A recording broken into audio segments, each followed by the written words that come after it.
Hey everyone, Tactics here, where in this video I'll be walking you through the chain pulls in Neltharus, specifically the ones that we use and other players use on the very high Neltharus keys, talking like 25 and up, that will save you a ton of time if done correctly. I'll not only be walking you through how to actually set up these very big and somewhat dangerous pulls, but also which mobs you want to add and avoid and be especially aware of during those pulls, as well as just some other micro things to be aware of, such as your personal positioning. This was a pretty common request I got over in my Discord channel, which if you're interested in joining, I'll post the link down below in the description. I am going to be skipping some of the other trash pulls in this dungeon as well as the boss fights, but don't worry, if you're interested in some of the more dangerous trash pulls and bosses in all of Season 2 dungeons, not just Neltharus, I'll be putting out videos covering those things very soon, so make sure you do subscribe to the channel and turn on that notification bell so you don't miss when those get posted. Otherwise, let's get into the actual chain pulls here, where the goal is to kind of fit in as many of these as possible, while having them be spread out enough that that 3-minute debuff will expire, allowing all 5 players to commit to chains every single one of these pulls. That does mean right off the start here, even though we want to go over towards Magma Tusk first for our Bloodlust, this is a 25 Tyrannical key of course, we do want to do a big chain pull first on the right side. So this initial setup here is you're going to see just the tank come up here, and the other players are going to stand back a little bit here. These 2 wardens are going to auto pull, so the tank is going to tag these and run to the left side. You're going to see the rest of the party is going to shift over to the right side here. I'm going to get a sack. What you see sometimes too is they might see a bop on this tank. Be careful, if you do bop, none of the other 4 players can get into combat. It's not too big a deal though. We just opted to sack, so there's the sack. I'm going to go over. I'm going to pull literally everything over in this direction, up to and including this thaumaturge pack you see in the top of the screen here. And then you have 2 options. So what we do is now I'm going to pivot, turn around, and get life gripped by the priest. If you didn't have a priest do that for you, what you can do is you can continue to speed your way through and run through the center this way instead. But because we have that priest, it's not too dangerous for me. I might take like 1 hit from these wardens here, but then you see I get life gripped away, so I actually took 0 hits. So I was about to take a hit, but the life grip saved me. Now, the rest of the group is now running with me. We're running through this pack here, and the goal is to run basically a little bit past our chain.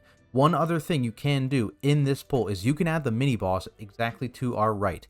We didn't do it in this one here. We used them into a later pull, but you can save yourself from having a potentially bad pat in the second chain pull of the dungeon, which I'll cover in a second. If you just tag this mini boss into this pull here, you'll need to make sure you get an interrupt on him quickly to make sure he moves, but something you can do, and basically everyone else here is going to run straight through past the chain because of that thaumaturge cast, that magma conflagration there. You're trying to basically outrange it a little bit so it doesn't go in and nuke anyone. This one did go off, you can see Holy Priest kind of getting nuked there by that cast, so be aware of it. It can be pretty dangerous.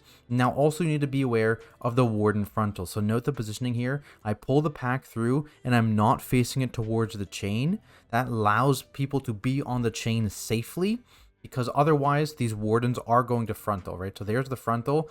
You can see it's not quite aimed at the chain, which is ideal because we want everyone else to be able to stack up and use these chains. Now, once this group is together, boom, chain, all these explosions, and you can see this is bolstering. So right after that last chain detonates, I'm out a little bit. It's not perfect. They were mostly grouped, but if it was completely, totally tightly grouped, it would have killed all the mobs, but not a big deal. You can see now I'm just going to kite towards Magma Tusk because we're going here anyways, and then set up our next pull while everyone else finishes off the mob. So even if you don't kill them all here with your chains, you can then finish off the remainder. Because it's bolstering, I'm leaving the pack. If it wasn't bolstering, you could be in there tanking. Just be aware, of course, the warden tank busters. So might actually just be a good idea to kite no matter what. Now, let's fast forward again into the second chain pull, which is going to be after Magma Tusk. You're going to pull this area as normal, and if you're interested, guys, by the way, I'll link this route exactly down in the description below as well. But we're going to skip past Magma Tusk here. Will definitely be covered in our boss video for Season 2. A little bit too far. There we go. Okay, so we're killing Magma Tusk. We're coming across, and now we're setting up for our second chain pull. Of course, everyone's chains are off CD, and this is where I'm talking about. We're going to have to deal with the mini-boss here, but you could potentially pull them into that first pull we did at the beginning. And so basically what we're doing here is we need to minimize the amount of hunters. And so something that first pull did is it took 2 hunters out of what potentially would be the first chain pull in this area. Hunters are the death sentence here because of that leap and that bleed. It's very, very dangerous. And so what you are basically constrained by is the number of hunters you can put into these pulls. So because we got -2 here, what you're going to see is we're going to hug this left here, and we're going to skip all the hunters along this wall. We're going to hug in left. Everyone's going to be following me. We have a very good mini boss spawn here, which is nice. We're running down, and we're basically now that we're down below, we've skipped 3 hunters by hugging this wall. We're pulling literally everything else into this next chain. We're doing this entire hallway in one pull, basically. So a bunch of trainees, again, just a frontal to be aware of, but luckily this frontal can be stopped if it becomes a problem. And you're going to see I'm basically grouping up. People aren't doing damage, right? Look at the damage meters. People are not really hitting anything besides for healing. So we're doing that. We're running through. We pull the mini boss. We have kicks assigned to keep this guy locked down. And other thing to notice, there's a hunter directly behind me here. Try not to engage him too early because, again, we want to kill this hunter, but we don't want him to get too many leaps off. If you tag him early and then you just kind of let him run free for the next like 10 seconds that it takes me to finish grouping this pack, that's potentially an extra charger letting go off. So we try and pull him late. Now I'm just going to run to the boss room here, tag these extra hunters here, and see, we did actually pull that one. I think someone called for it, but otherwise you want to try and avoid them.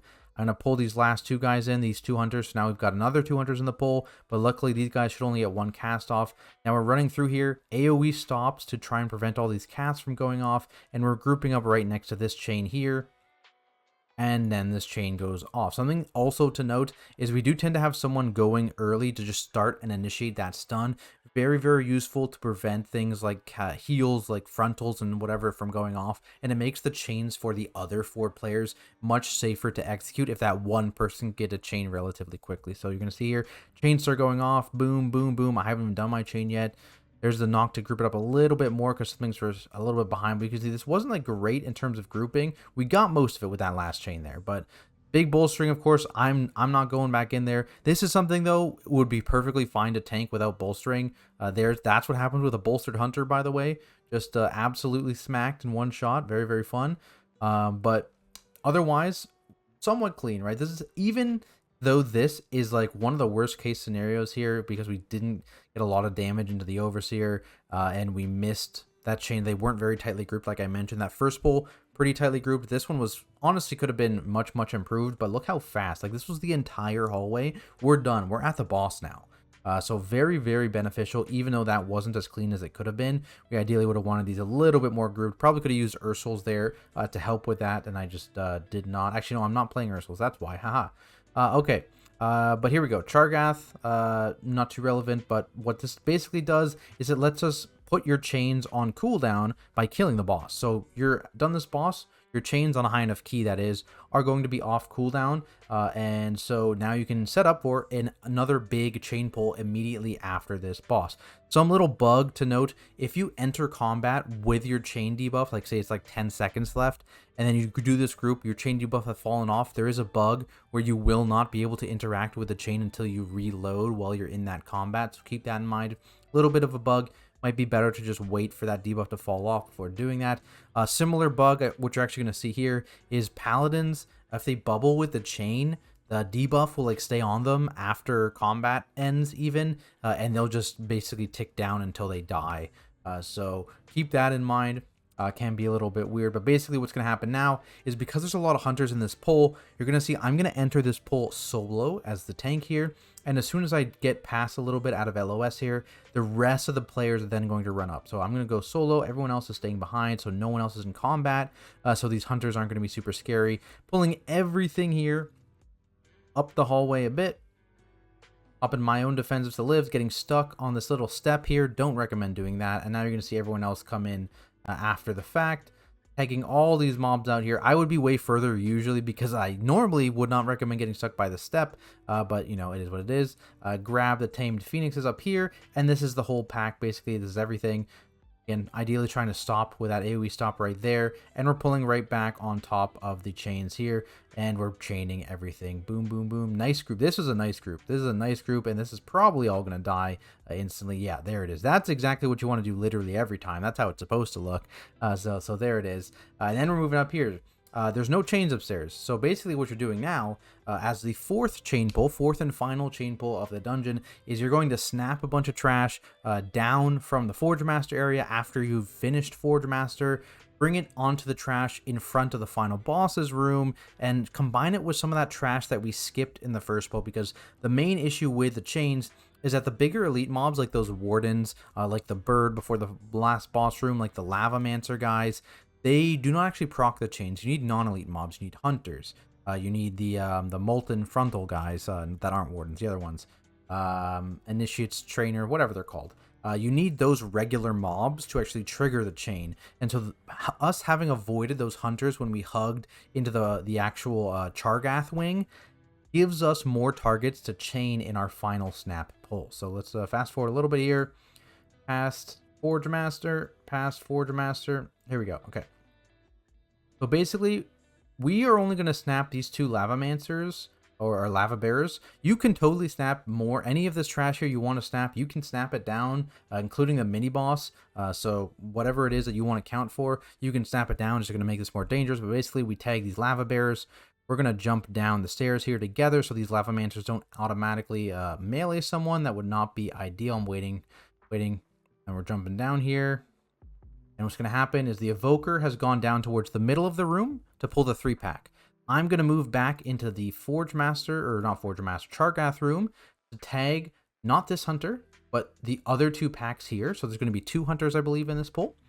And we're going to end up coming back to this chain right here. So I'm going to grab this guy, tagging these guys in the corner. So yeah, there's a hunter there, a couple phoenixes, and another hunter and some trainees there.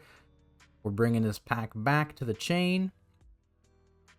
Meanwhile, these guys are coming up because the Evoker tagged them. And the only thing people need to be aware of is this first Apex Blazewing cast. So this is going off. This cast is going off, this Condensed Tempest. And so right after this Condensed Tempest is when you want to actually then finish the grouping and put them here. Notice again, I am not pointing these volcanic guard cones specifically at the chain whatsoever. We're pointing them away, and then we're bringing the pack down. Now the 2 of them have gone off. Like, that one is exactly what you're not supposed to do. We have to then move away slightly and move up here. It's okay because we actually had our chains fast enough.